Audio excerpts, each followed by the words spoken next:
أعوذ بالله من الشيطان الرجيم. بسم الله الرحمن الرحيم.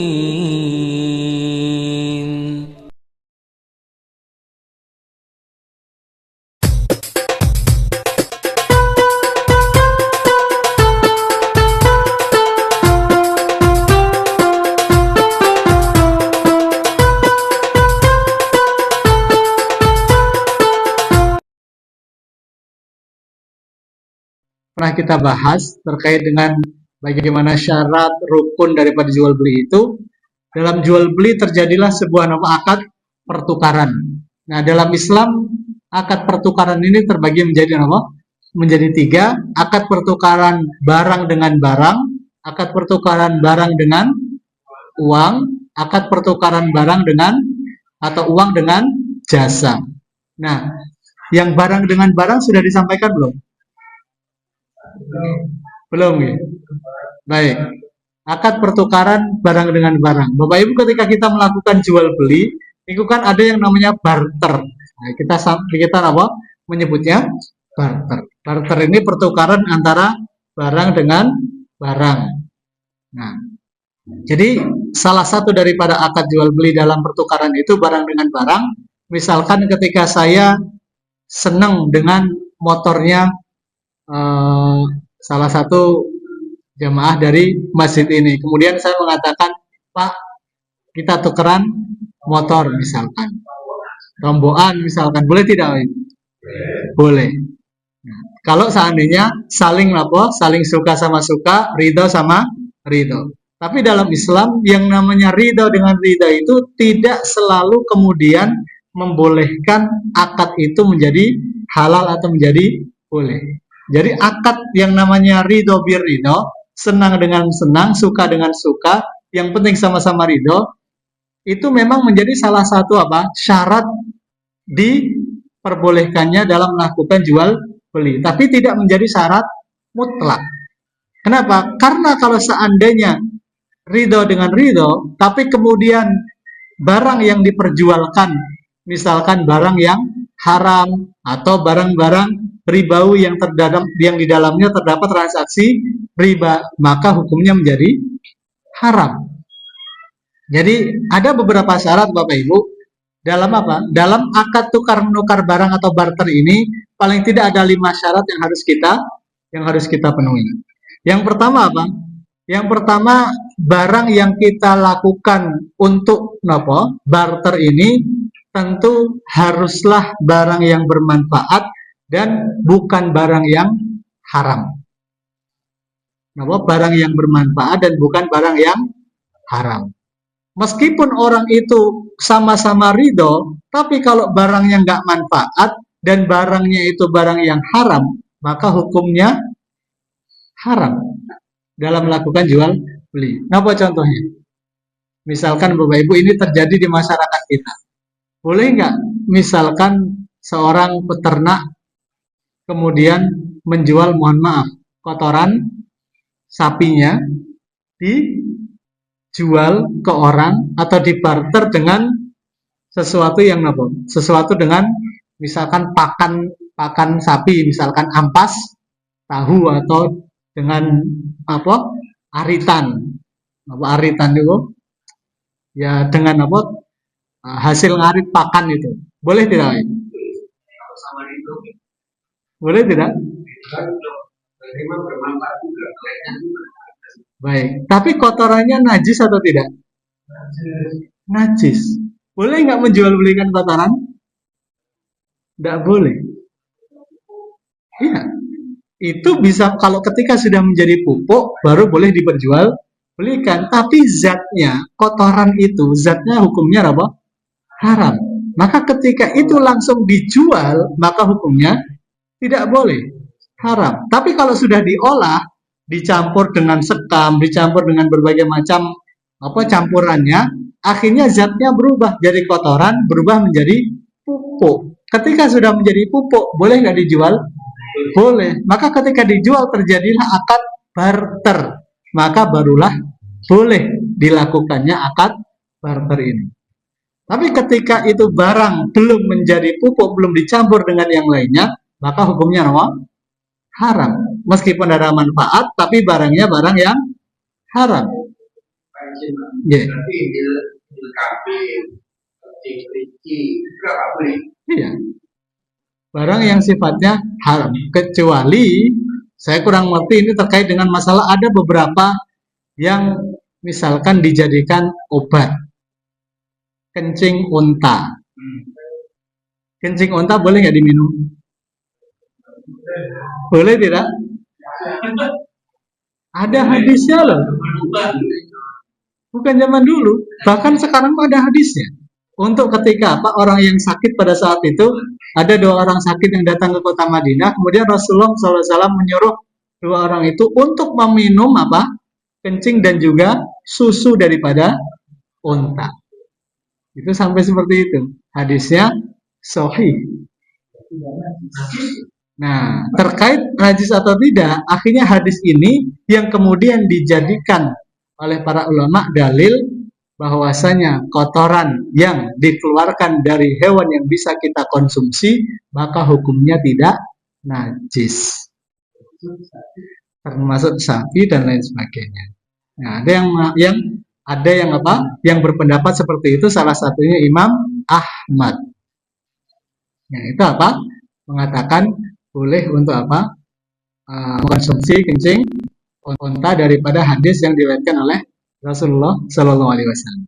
Nah, ini terkait masalah ini. Sehingga tadi ketika barang itu adalah barang yang haram dan kemudian dilakukan barter atau dilakukan jual beli, maka harus dirubah dulu zatnya.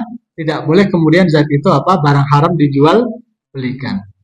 Nah, kemudian yang kedua Bapak Ibu, syaratnya apa? Syaratnya adalah tidak terjerumus ke dalam transaksi riba. Sehingga supaya tidak terjerumus ke dalam transaksi riba ini, syaratnya terkait dengan barang-barang ribawi, maka di sini haruslah kita berhati-hati. Nah, contohnya apa? Bapak Ibu, saya punya uang 100.000. Kemudian saya tukar menukar barter dengan Bapak Ibu 100.000 rupiah dengan uang receh. Dengan uang receh yang jumlahnya katakanlah 99.000. Boleh tidak? Boleh tidak Ibu? Tidak boleh kan? Tidak boleh. Saya uang 100.000, saya tukar uang receh berapa?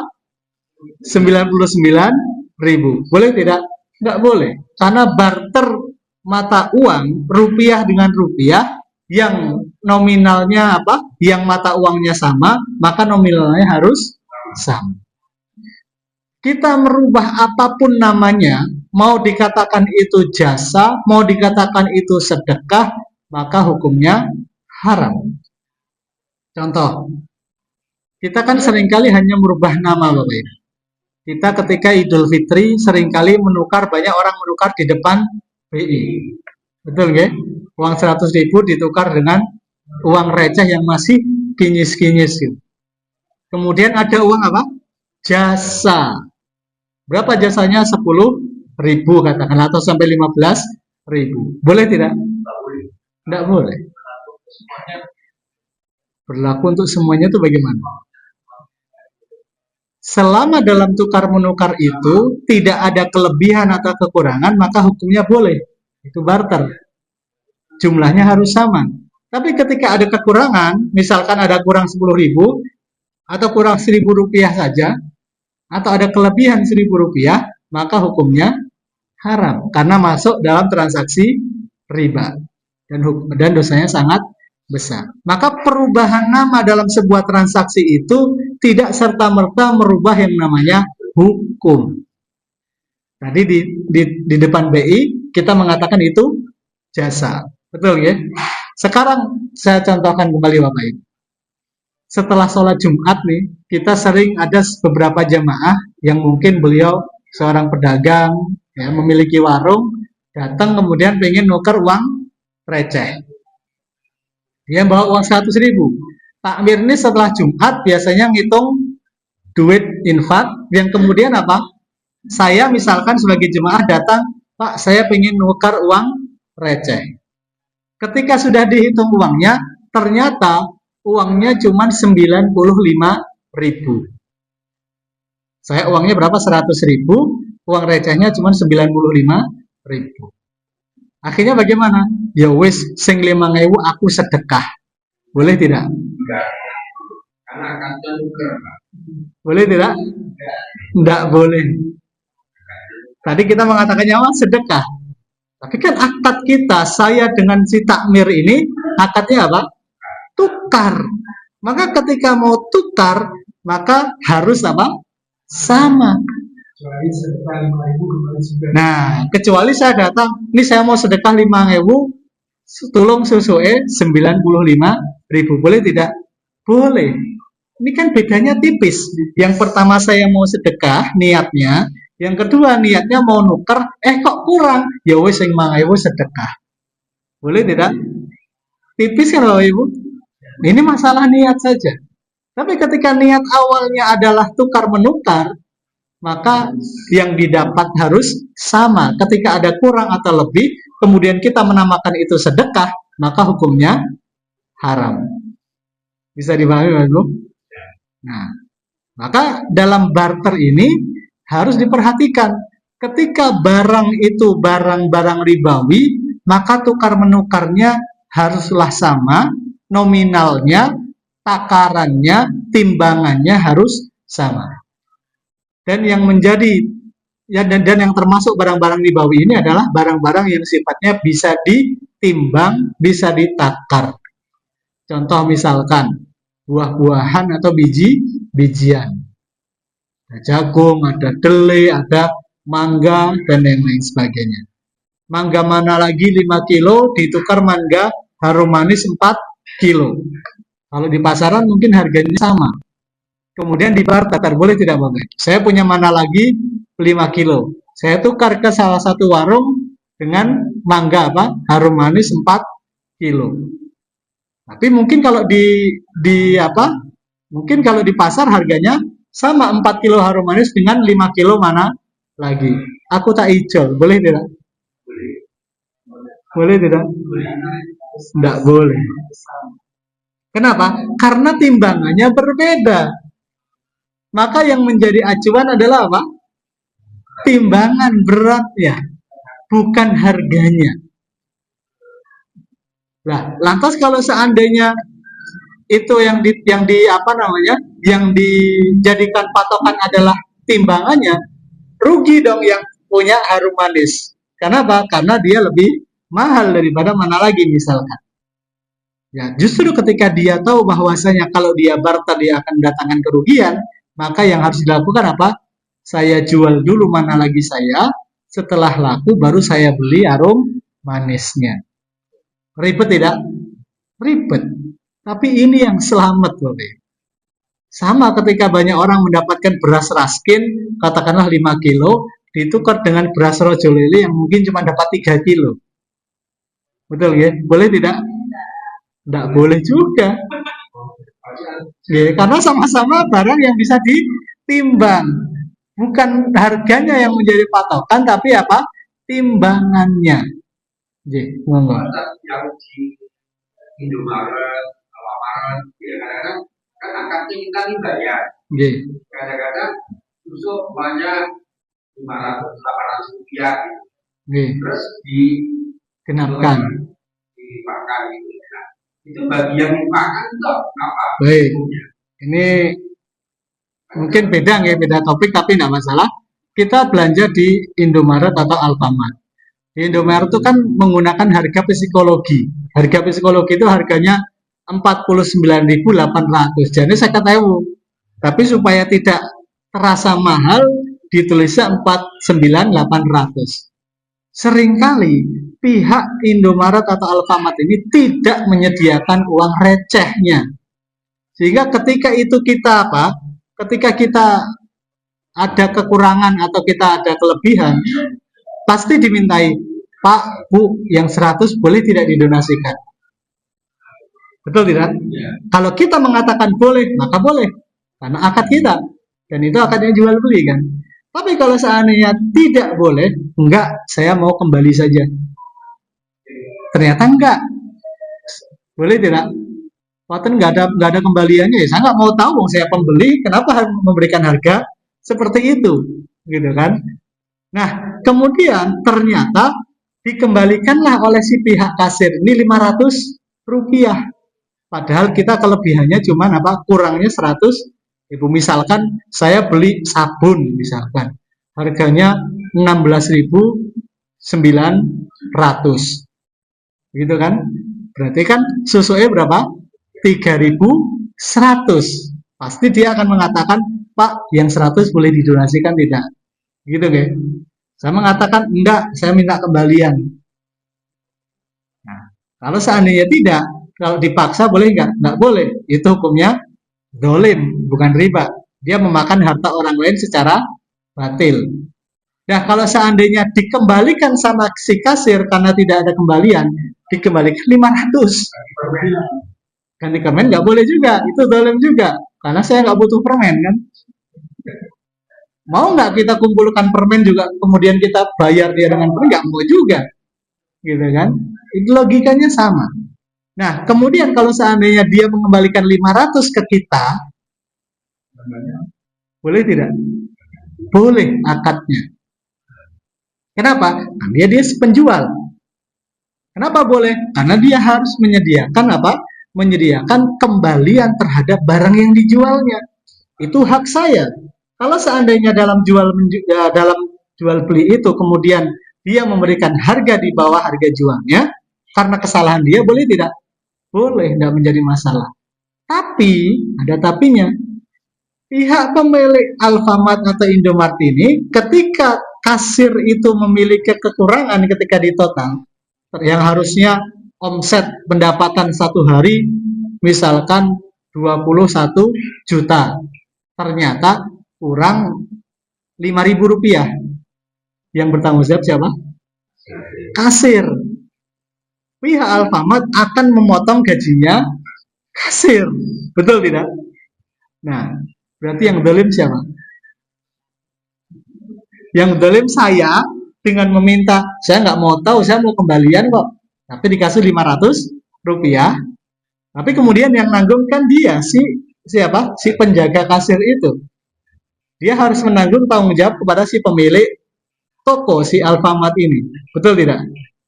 Nah, maka yang dipotong adalah gajinya dia. Yang dosa kira-kira siapa? Yang dosa pemilik toko. Kenapa pemilik toko? Karena dia memberikan apa? Memberikan harga, dia menugaskan kepada si kasir untuk menjaga tokonya, tapi dia tidak memberikan apa? Tidak memberikan fasilitas dalam memberikan pengembalian. Harusnya itu harusnya tanggung jawab siapa? Tanggung jawabnya si pemilik toko, gitu kan? Sehingga kalau dia memotong gaji si kasir, yang pemilik toko zalim. Maka mohon maaf, ini hati-hati terkait dengan Bapak Ibu yang mungkin, mohon maaf, yang mungkin memiliki apa?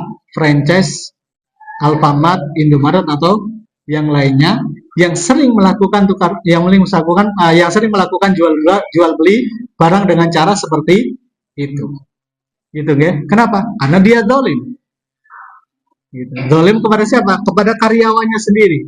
Sedangkan saya yang meminta pengembalian kemudian dikembalikan 500, zalim tidak? Ya tidak. Kenapa kok tidak? Karena hak saya. Ketika dia menurunkan harga jual dari 16.900 menjadi berapa berarti? 16.400. Ke 400 karena dikembalikan ke saya berapa? 500 rupiah. Maka tidak ada masalah dalam jual beli saya dengan si toko. Tapi yang masalah adalah si kasir dengan si pemilik toko. Gitu nggih? Bisa dipahami Bapak Ibu nggih? Ya. Karena si pemilik toko tidak memberikan fasilitas pengembalian itu sendiri. Ya. Ada pertanyaan sampai sini?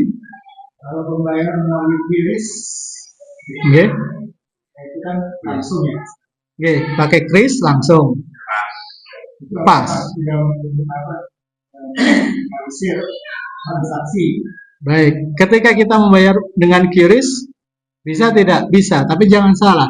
QRIS itu ada potongan 0, sekian persen yang diberlakukan oleh pihak bank. Cuman, bagi kita, misalkan saya pemilik tokonya, saya kan bebas. Potongan itu mau saya tanggung atau mau saya limpahkan kepada si customer, pembeli. Maka tidak menjadi masalah kalau seandainya kita mengatakan kepada kasir, Mbak, Mas, kalau seandainya nanti ada yang bayar QRIS, sampaikan ke mereka kalau pembayaran menggunakan QRIS ada tambahan biaya 0, sekian persen dari casnya. Boleh tidak? Boleh. Tidak menjadi masalah. Ya, karena itu adalah apa? Karena itu adalah cas yang diambil oleh pihak bank yang menyediakan apa? Yang menyediakan alat pembayarannya. Bukan kembali kepada penjual, bukan kembali kepada pembeli. Nah, itu adalah pilihan siapa? Pilihan penjual.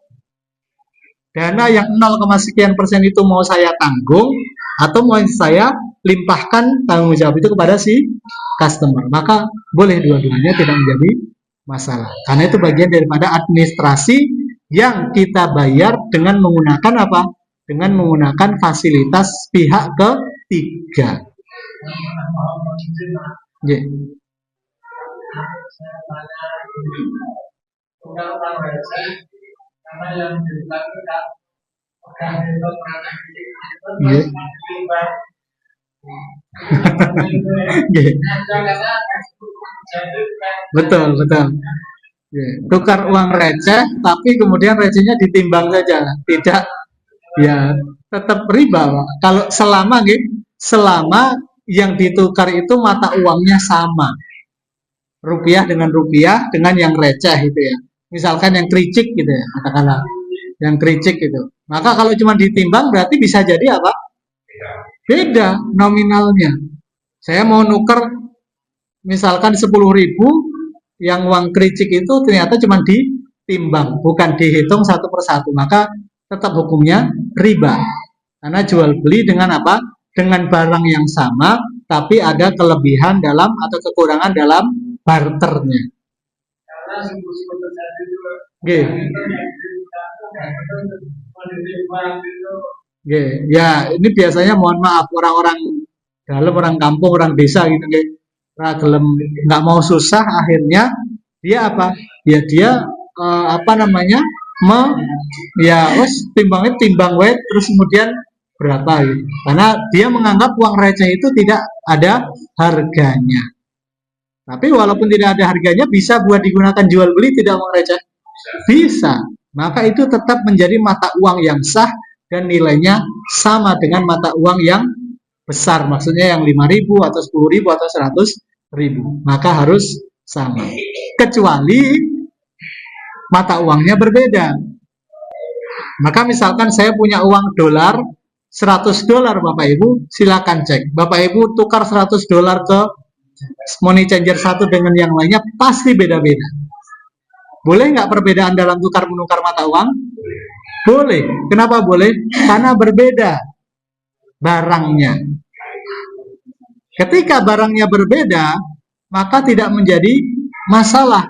Beda timbangan, beda takaran, beda nilainya. Kalau mata uang kan nilai. Kalau barang, timbangan atau takaran. Jadi kalau saya contohkan, misalkan mangga dengan jeruk misalkan. Mangganya 3 kilo, jeruknya 5 kilo. Boleh tidak? Barter. Boleh. Kenapa? Karena berbeda barangnya, berbeda jenisnya. Maka kembali lagi, dalam barter tadi Bapak Ibu, ketika kita mau melakukan tukar menukar, barter barang, maka hati-hati terkait barang-barang ribawi. Nah, barang-barang ribawi itu apa? Barang-barang yang bisa ditakar, bisa ditimbang, ya, bisa atau yang memiliki nilai yang sama terhadap apa? Barang tersebut. Berarti kalau kayak Injil kambing itu lebih baik minta ya? Kenapa? Namanya? Lebih baik minta. Apa itu? Injil kambing. Kotoran kambing. Iya, lebih baik minta. Gitu. Jangan membeli. Gitu. Karena tidak boleh. Gitu, nggih? Bisa dipahami ya Ibu. Tapi kalau barangnya bukan barang yang bisa ditimbang, maka tidak menjadi masalah. Saya punya handphone Samsung misalkan. Ada Bapak Ibu yang punya handphone Oppo. Samsung saya lebih lama daripada Oppo-nya Bapak Ibu. Yuk kita barter. Boleh tidak? Boleh. Karena barang ini ketika jual beli tidak dilakukan dengan cara apa? Timbang menimbang. Maka tidak menjadi masalah. Tapi kalau barang itu dengan cara ditimbang, cara jual belinya, maka kalau barangnya sejenis, timbangannya harus sama. Oke. Ini nggih Bapak Ibu terkait dengan apa? Terkait dengan barter yang apa? Yang syarat keduanya barang tersebut apa? Tidak boleh dalam transaksinya terkait dengan transaksi ribawi. Ini syarat yang kedua. Apa namanya? Kamu tadi bisa dalam bentuk timbangan. Pokoknya boleh. Nggih. Mangga sama ini sama mangga. Nggih. Tapi dia bijian. Terus ilmu aku netem gitu karena pakai. Nggak masalah. Misalkan penjual menjualnya dengan cara bijian. Ya, 5 apel dengan 10 jeruk misalkan. Sama, barang sama. Mangga sama mangga. Tapi jenisnya mangga Oh, nggih. Satu mangga mana lagi 5 biji, satunya mangga aroman atau pakel dengan mangga kan beda, Bang. Beda pakel dengan mangga tidak menjadi masalah kalau jualnya bijian. Tapi kalau mangga dengan mangga bijian, harum manis 5 biji, mana lagi 5 biji ditukar, tetap nggak boleh karena bisa jadi apa? Timbangannya berbeda. Karena barang-barang ini dalam transaksi jual belinya dengan menggunakan apa? Timbangan. Tapi kalau barangnya beda tidak menjadi masalah. Gitu ya? Nah, kemudian jamaah rahimakumullah, syarat yang ketiga baru tadi apa? Haruslah saling ridho. Harus ada transaksi suka sama suka, tidak ada unsur pemaksaan.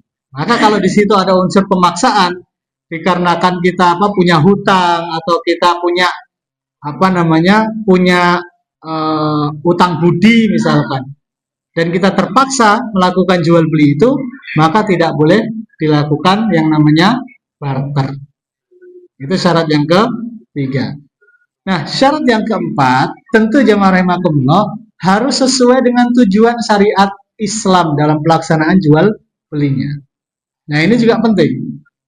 Harus sesuai dengan tujuan syariat Islam. Misalkan, Bapak Ibu membeli yang namanya membeli minuman keras, boleh tidak? Haram. Sepakat ya? Sepakat. Kalau seandainya na'udzubillah, apotek di sekitar kita jauh. Kemudian, selang beberapa saat nih, ada orang tabrakan di samping masjid. Untuk mensterilkan luka yang dia alami, biasanya sering menggunakan apa? Alkohol. Tapi karena nggak ada alkohol, nggak ada yang lain-lain, ada misalkan di sebelah ngapunten warung minuman keras. Kalau kita di Jogja ini sering ada outlet 2-3 misalkan. Kita masuk beli, ngapunten mohon maaf, apa contohnya misalkan topi miring misalkan. Beli, boleh tidak? Nah, tapi kan kita melakukan jual beli barang yang haram. Betul tidak? Hukumnya apa? Harusnya kan nggak boleh. Tapi sesuai dengan tujuan syariat ketika kita membelinya, tujuannya bukan untuk dikonsumsi, tapi untuk mengobati orang yang baru kecelakaan, maka hukumnya boleh. Maka terkait dengan ketentuan apa? Ketentuan tujuan syariat ini bisa merubah yang namanya hukum. Khususnya dalam jual beli juga sama. Maka kembali lagi, anggur itu boleh nggak kita minuman anggur dijual belikan, boleh tidak? Boleh tidak? Haram. Tapi ada minuman yang dari kelapa itu yang Jawa Timur itu apa yang manis itu? Nah, tua itu ya. Tuh kita mengatakan tuak tapi sebenarnya bukan tuak, itu apa ya? Boleh nggak? Legen, nah mohon maaf, legen namanya. Legen, saya lupa namanya. Boleh nggak legen dijual belikan? Boleh. Anggur? Nggak boleh. Karena difermentasi. Legen fermentasi tidak? Fermentasi. Anggur? Fermentasi. Sama-sama fermentasi. Kenapa yang anggur sama dengan tape? Tape fermentasi. Boleh nggak tape dijual belikan? Boleh. Kenapa anggur nggak boleh? Tape dan legen boleh. Nah, tujuan daripada membeli anggur adalah itu sifatnya apa? Untuk minuman keras sebagai memabukkan. Tapi kalau legen tidak, tape tidak, sehingga boleh dalam transaksi jual belinya. Gitu ya. Tapi kalau memang orang tersebut misalkan membeli tape, dia saring airnya, tujuannya untuk nge-fly misalkan band mabuk misalkan. Boleh tidak? Nggak boleh. Sama Bapak Ibu, kita beli alkohol boleh nggak? Nggak boleh. Tapi kalau belinya di apotek, boleh nggak beli alkohol di apotek? Boleh. Boleh. Jual belinya sah tidak? Sah. Tapi kalau saya beli misalkan, saya beli alkohol di apotek, saya oplos pakai bodrek misalkan. Nah, sama kan? Ketika saya membeli tujuannya apa? Untuk apa? Untuk mabuk. Nah, maka ketika tujuan itu sudah salah, maka hukumnya juga haram. Kalau untuk Gitu ya. orang itu tidak apa-apa. Ya, kalau untuk tujuan bersihkan koreng, bersihkan luka dan yang lain sebagainya tidak menjadi masalah. Tapi ketika apa? Ketika barang itu dijual belikan tujuannya untuk sesuatu yang haram, maka nggak boleh. Sampai barang yang sifatnya mubah sekalipun, kemudian orang itu tahu bahwasanya tujuan jual belinya adalah untuk penggunaan yang haram, maka hukumnya haram. Misalkan kita jual beli pisau, boleh tidak? Boleh. Tapi ketika saya tahu siapa si pembeli ini untuk membunuh orang, jual beli arit, tapi ternyata arit buat begal misalkan, boleh tidak? Nggak boleh. Kalau saya tahu tujuan orang itu untuk begal, tapi kan aritnya barang itu barang yang halal untuk dijual belikan, betul tidak? Tapi ketika orang itu melakukan apa? Transaksi jual beli dan niat tujuan dia dalam melakukan transaksi itu adalah untuk maksiat kepada Allah, maka hukumnya haram meskipun barangnya halal. Okay. Berarti kalau pendapatnya aku kalau melarang seperti ini tujuannya mungkin kan tidak boleh. Yeah. Kalau steril luka boleh. Kalau untuk parfum campuran parfum. Baik. Bagaimana membeli alkohol untuk campuran parfum? Baik, Bapak Ibu. Alkohol itu yang najis, yang diharamkan adalah konsumsinya. Ketika saya luka, saya taruh alkohol, kemudian saya sholat, Allahu Akbar, boleh nggak? Boleh. Apa bedanya ketika saya pakai parfum, saya campur parfum saya dengan alkohol, saya semprot di baju saya, Allahu Akbar. Nah, karena diharamkannya alkohol itu karena memabukkannya, sifat memabukkannya, bukan karena zatnya. Gitu ya. Nah, maka dalam hal ini saya mengambil pendapat yang tidak menjadi masalah. Ya meskipun dalam langkah kehati-hatian, ya lebih baik memilih parfum yang tidak ada kandungan yang syubhat. Itu kan berarti memang ada perbedaan pendapat antar ulama terkait masalah ini. Ada yang mengatakan tidak masalah, ada yang mengatakan tidak boleh atau menjadi syubhat kan. Maka bagi kita yang menggunakan ini, ya maka alangkah lebih hati-hatinya kalau seandainya tidak menggunakan parfum yang memiliki campuran alkohol. Itu langkah kehati-hatian. Gitu ya. Tapi terkait dengan boleh atau tidak, lebih kepada yang boleh tadi. Gitu ya Pak Ibu? Ada pertanyaan sampai sini, Ibu-ibu? Nah, jadi termasuk barang yang halal, barang yang mubah dijual belikan, ketika tujuannya itu adalah untuk maksiat kepada Allah, maka enggak boleh. Sama kan ketika, mohon maaf, ada penjual pakaian dalam, jualnya di pantai. Yang beli bule. Orang bule makainya di dalam atau di luar? di luar. Hukum si penjual pakaian dalam bagaimana ini? Nah, ruwet kan? Nah, kalau tadi pisau atau celurit aja kalau digunakan untuk membunuh nggak boleh dan kita tahu tujuannya, kita tahu nih si bule ini pakai pakaiannya buat di luar bukan buat di dalam. Bagaimana hukum misalkan saya menjual barang tersebut dan jual belinya kepada si bule? Nah, ini ruwet juga ini.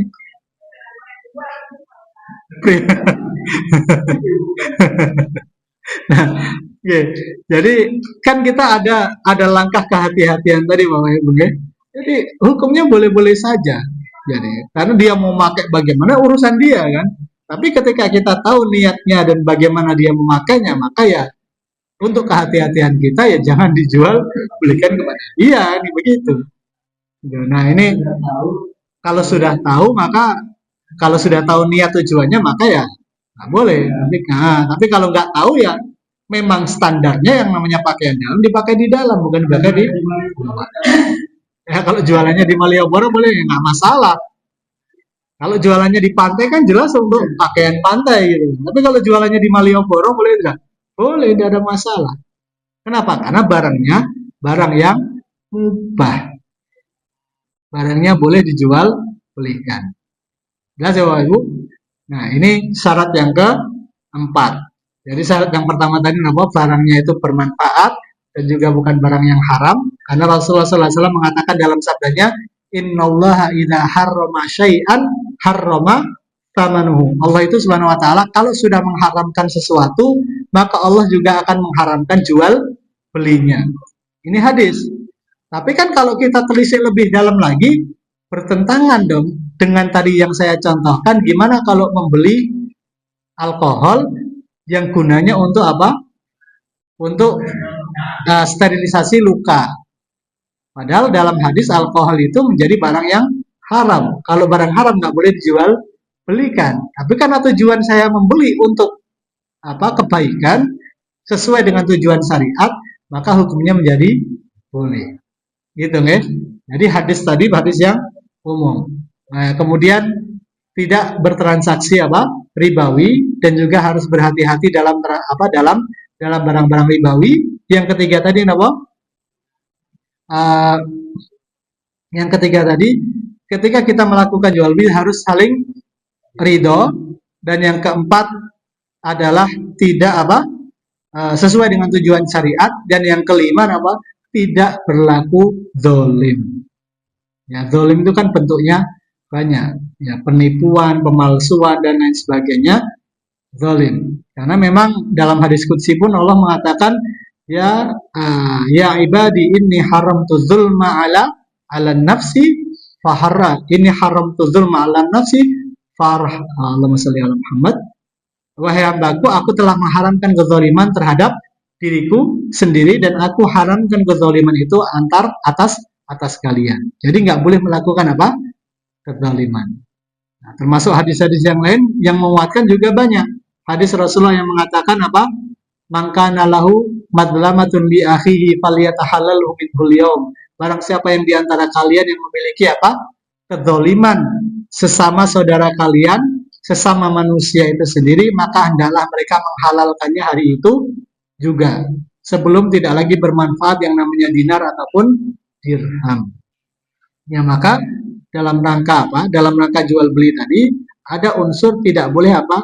Melakukan kezaliman. Nah, salah satu yang kezaliman tadi contohnya adalah ketika kita jual beli, kita nggak memiliki kembalian.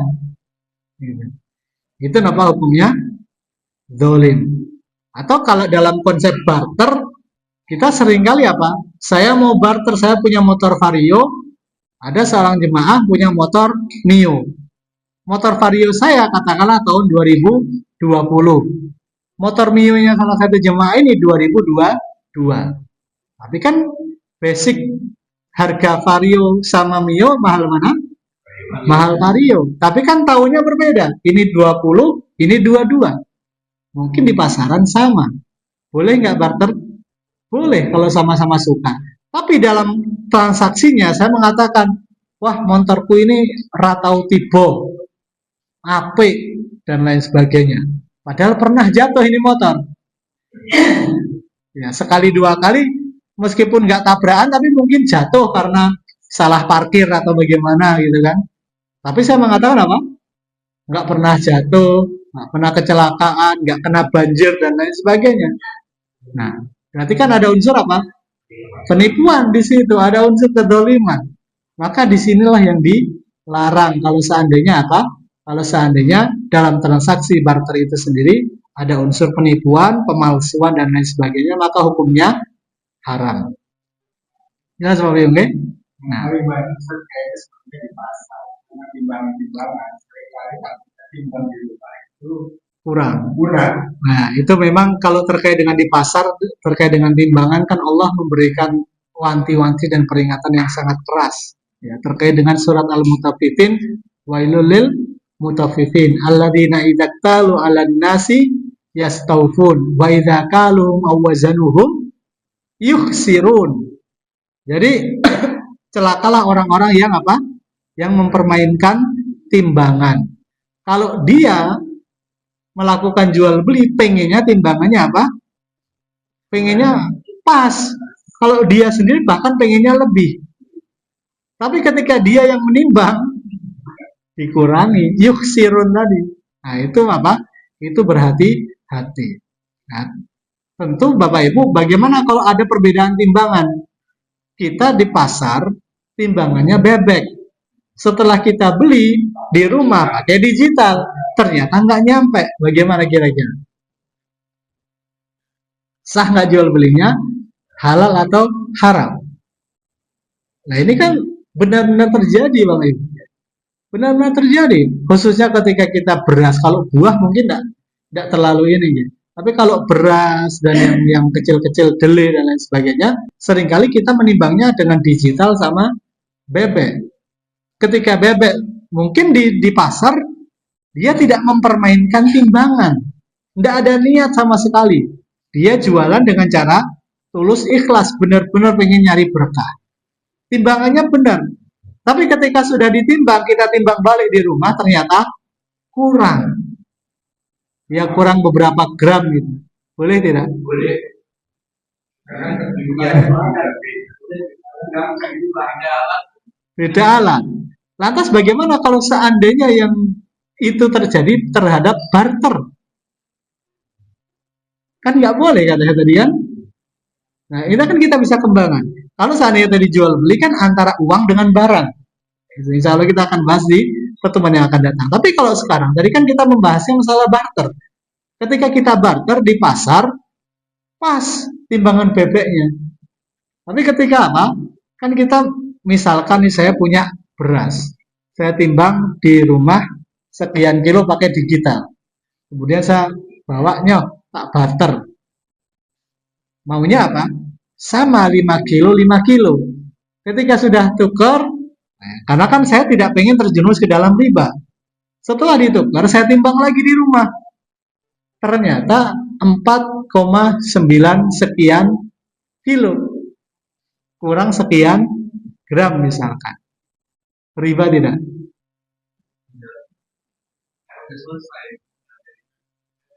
Akadnya sudah selesai. Tapi meskipun akadnya sudah selesai, ini kan kita barter. Nah, terjadi yang namanya akad itu ketika dalam satu majelis. Jadi Bapak Ibu, ketika dalam satu majelis, saya bawa beras, dia bawa beras.